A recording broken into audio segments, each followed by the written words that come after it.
Descobrir que existe vida inteligente além do nosso planeta poderia ser o evento mais transformador da história da humanidade. Mas e se os cientistas escolhessem coletivamente ignorar evidências que sugerem que isso já aconteceu? É o que afirma um novo livro do astrônomo renomado da Universidade de Oxford, Avi Loeb, que argumenta que a melhor e mais simples explicação para as características extremamente incomuns de um objeto interestelar que passou por nosso sistema solar em 2017 é que o OVNI era, sim, tecnologia alienígena. É sobre isso que nós vamos conversar com o físico e professor da UBRA, Renato Pires, que vai nos dar o ponto de vista dele sobre o evento conhecido como Oumuamua. Professor, seja muito bem-vindo ao nosso programa. Eu começar pedindo que o senhor explique o que é o Oumuamua. Não sei se eu pronunciei certo também. Uma boa tarde. Boa tarde, é um prazer estar com vocês novamente. Realmente, o nome é bem estranho, né? É um nome de origem havaiana que eles consideraram apropriado para esse objeto, que eles tinham esperança que fosse, enfim, um visitante distante, né?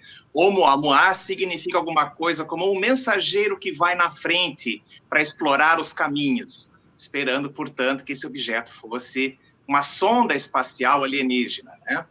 Antes de chamar Oumuamua, é interessante que eles propuseram o nome Rama, que, para quem gosta de ficção científica, deve se lembrar que existe um livro clássico do Arthur C. Clarke, acho que talvez o livro mais famoso dele, que se chamava Encontro com Rama, onde Rama era um objeto espacial gigantesco, na verdade, muito maior do que o Oumuamua, e foram as circunstâncias de encontro foram muito semelhantes, foram a rede de satélites que observou, lançaram, já era um futuro mais distante, lançaram uma nave para explorá-lo e descobriram que realmente era uma nave espacial. Então, por isso, em homenagem a essa história, que os cientistas esperançosos puseram inicialmente o nome de Rama. Depois mudou para Oumuamua, porque talvez não seja uma nave espacial habitada, fosse apenas uma sonda. E hoje em dia já se tem muita dúvida, afinal, o que poderia ser aquele objeto muito, muito estranho.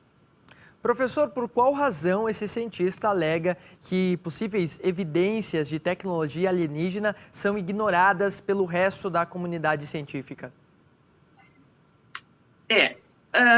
Tem que ver assim, a gente em ciência, a gente procura ser muito cauteloso. É preferível você guardar uma boa notícia por tempo demais do que dar uma notícia errada, embora fosse auspiciosa, né? Então, a gente procura sempre pecar por excesso de cautela. Então, como não há evidências realmente de que seja alguma coisa estranha, uma nave espacial, não há nenhuma evidência nesse sentido, as pessoas preferem, para já, descartar essa hipótese e considerar que é um objeto astronômico realmente estranho. Já foi confirmado por detalhes da órbita dele que quase certamente ele não provém do nosso sistema solar, ele é um objeto interestelar e foi inclusive criada uma categoria nova para esses objetos. Cada objeto no espaço tem um nome, né, um código identificador. Se costuma usar a letra A para asteroides, inicialmente se achou que fosse um asteroide. Se usa a letra C para cometas, depois, pelo movimento dele, achou-se que fosse um cometa, mas como ele não tem cauda e não tem o tamanho correto, nem a órbita correta para asteroide, imaginou-se que realmente ele é uma nova classe de objeto, usaram a letra I para interestelar. Então, existe pouca evidência. No entanto, aquele professor Loeb, ele no artigo dele, depois no livro dele, ele destaca características muito peculiares para esse objeto. Realmente tem, eu já li o artigo, e realmente tem coisas estranhas. Por exemplo, o mais interessante talvez seja o fato que, geralmente, quando um objeto celeste se aproxima do Sol, ele ganha velocidade pela atração gravitacional. E quando ele se afasta do Sol, ele perde velocidade também pela atração gravitacional. E esse objeto, quando começou a se afastar do Sol, ele executou um movimento levemente acelerado e acelerado de forma contínua, como se tivesse algum sistema de propulsão muito tênue, ok? mas foi significativo, foi estatisticamente significativo que havia alguma forma de propulsão. Então, se imaginou, inclusive, que fosse algum tipo de gases produzidos por algum degelo do material, evaporação por calor do sol. Esse foi uma das características estranhas que o professor Loeb apontou. Professor, qual a sua opinião sobre este evento? O senhor acredita que pode ser tecnologia alienígena mesmo? Digamos assim, eu sou esperançoso e eu tenho certeza que em algum dia a gente vai encontrar algum objeto que seja realmente o nosso Raman, né? O nosso visitante espacial. Se era esse ou não, eu acredito, parece que não.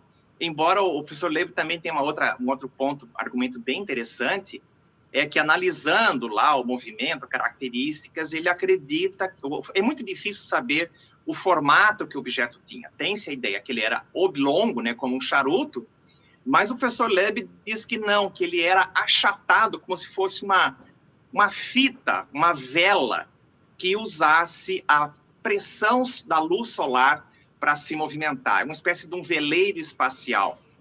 Ele acredita que essa forma, inclusive, não poderia ser fruto do acaso e seria um indicativo de que é realmente um objeto espacial.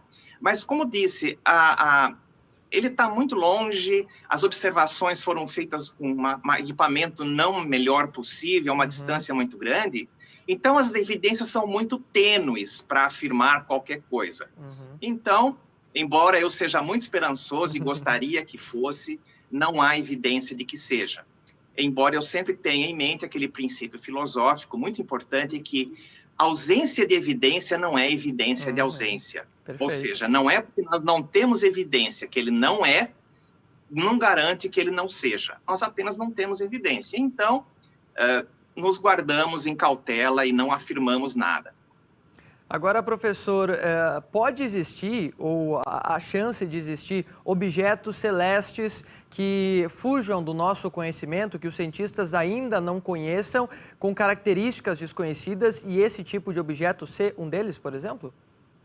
Sim, inclusive o professor Loeb fez uma análise estatística dos objetos conhecidos e extrapolando para o resto do universo, no sentido de que se os outros sistemas solares têm algum tipo de semelhança estrutural com o nosso, a chance de um objeto desse ter origem natural, segundo os cálculos dele, é extremamente pequena.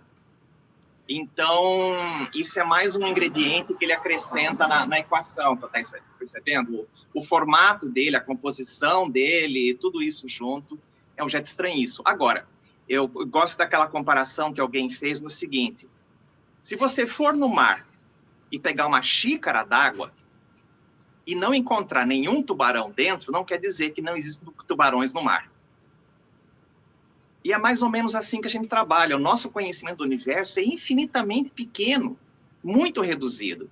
Então não dá para fazer afirmações de exclusão de nenhum tipo. Eu acho que praticamente tudo está em aberto, tudo é possível. Nesse ponto eu concordo com ele que nós temos que ter mente aberta para aceitar possibilidades bastante exóticas.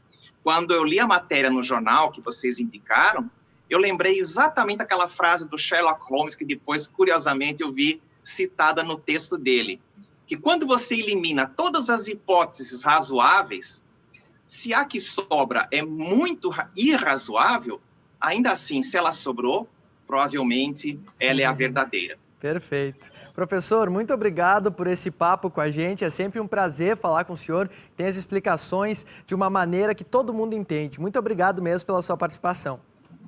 Eu que agradeço. Até a próxima. Até lá. Tchau, tchau. Tchau, tchau.